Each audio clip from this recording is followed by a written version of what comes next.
हनुमान का सागर पार करना। बड़े बड़े गजराजों से भरे हुए महेंद्र पर्वत के समतल प्रदेश में खड़े हुए हनुमान जी वहां जलाशय में स्थित हुए विशालकाय हाथी के समान जान पड़ते थे। सूर्य, इंद्र, पवन, ब्रह्मा आदि देवों को प्रणाम कर हनुमान जी ने समुद्र लंघन का दृढ़ निश्चय कर लिया और अपने शरीर को असीमित रूप से बढ़ा लिया। उस समय वे अग्नि के समान जान पड़ते थे।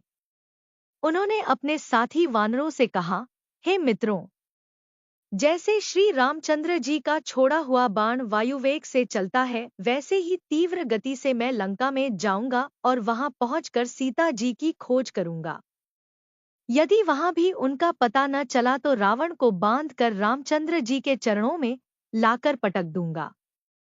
आप विश्वास रखें कि मैं सर्वथा कृतकृत्य होकर ही सीता के साथ लौटूंगा, अन्यथा रावण सहित लंकापुर को ही उखाड़ कर लाऊंगा। इतना कहकर हनुमान आकाश में उछले और अत्यंत तीव्र गति से लंका की ओर चले। उनके उड़ते ही उनके झटके से साल आदि अनेक वृक्ष पृथ्वी से उखड़ गए और वे भी उनके साथ उड़ने लगे। फिर थोड़ी दूर तक उड़ने के पश्चात वे वृक्ष एक एक करके समुद्र में गिरने लगे। वृक्षों से पृथक होकर सागर में गिरने वाले नाना प्रकार के पुष्प ऐसे प्रतीत हो रहे थे मानो शरद ऋतु के नक्षत्र जल की लहरों के साथ अटखेलियां कर रहे हों। तीव्र गति से उड़ते हुए महाकपि पवनसुत ऐसे प्रतीत हो रहे थे जैसे कि वे महासागर एवं अनंत आकाश का आचमन करते हुए उड़े जा रहे हैं। तेज से जाज्वल्यमान उनके नेत्र हिमालय पर्वत पर लगे हुए दो दावानलों का भ्रम उत्पन्न करते थे।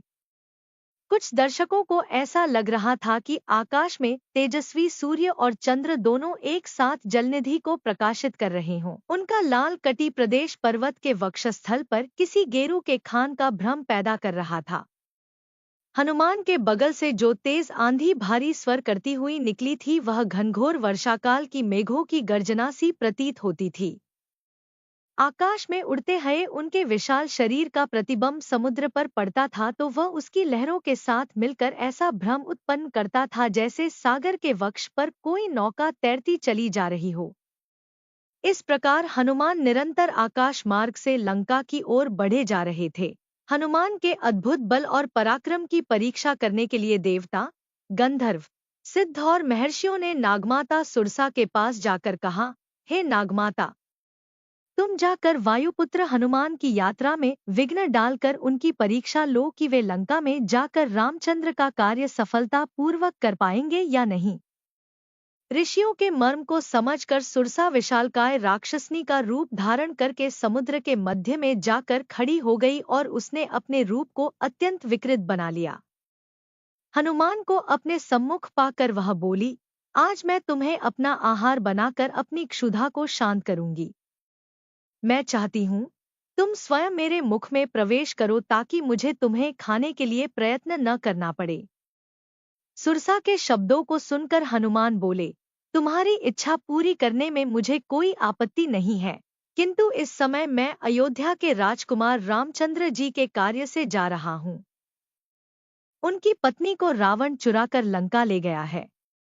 मैं उनकी खोज करने के लिए जा रहा हूँ। तुम भी राम के राज्य में रहती हो, इसलिए इस कार्य में मेरी सहायता करना तुम्हारा कर्तव्य है।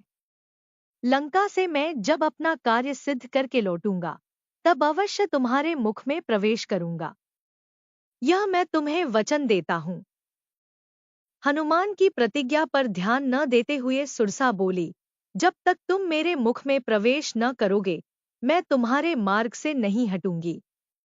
यह सुनकर हनुमान बोले, अच्छा, तुम अपने मुख को अधिक से अधिक खोलकर मुझे निगल लो, मैं तुम्हारे मुख में प्रवेश करने को तैयार हूँ। यह कहकर महाबली हनुमान ने योग शक्ति से अपने शरीर का आकार बढ़ाकर 40 कोस का कर लिया। सुरसा भी अपूर्व शक्तियों से संपन्न थी। उसने तत्काल अपना मुख 80 कोस तक फैला लिया। हनुमान ने अपना शरीर एक अंगूठे के समान छोटा कर लिया और तत्काल उसके मुख में घुसकर बाहर निकल आए। फिर बोले, अच्छा सुरसा, तुम्हारी इच्छा पूरी हुई, अब मैं जाता हूँ। प्रणाम। इतना कहकर हनुमान आकाश में उड़ गए। पवनसुत थोड़ी ही दूर गए थे कि सिंहिका नामक राक्षसनी की उन पर दृष्टि पड़ी। वह हनुमान को खाने के लिए लालित हो उठी। वह छाया ग्रहण विद्या में पारंगत थी।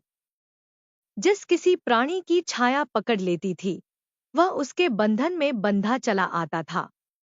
जब उसने हनुमान की छाया को पकड़ लिया तो हनुमान की गति अवरुद्ध हो गई। उन्होंने आश्चर्य से सिंहिका की ओर देखा। वे समझ गए, सुग्रीव ने जिस अद्भुत छायाग्राही प्राणी की बात कही थी, संभवतः यह वही है। यह सोचकर उन्होंने योगबल से अपने शरीर का विस्तार मेघ के समान अत्यंत विशाल कर लिया। सिंहिका ने भी अपना मुख तत्काल आकाश से पाताल तक फैला लिया और गरजती हुई उनकी ओर दौड़ी। यह देखकर हनुमान अत्यंत लघु रूप धारण करके उसके मुख में जा गिरे और अपने तीक्ष्ण नाखूनों से उसके मर्मस्थलों को फाड़ डाला। इसके पश्चात बड़ी फुर्ती से बाहर निकलकर आकाश की ओर उड़ चले। राक्षसनी क्षतविक्षत होकर समुद्र में गिर पड़ी और मर गई।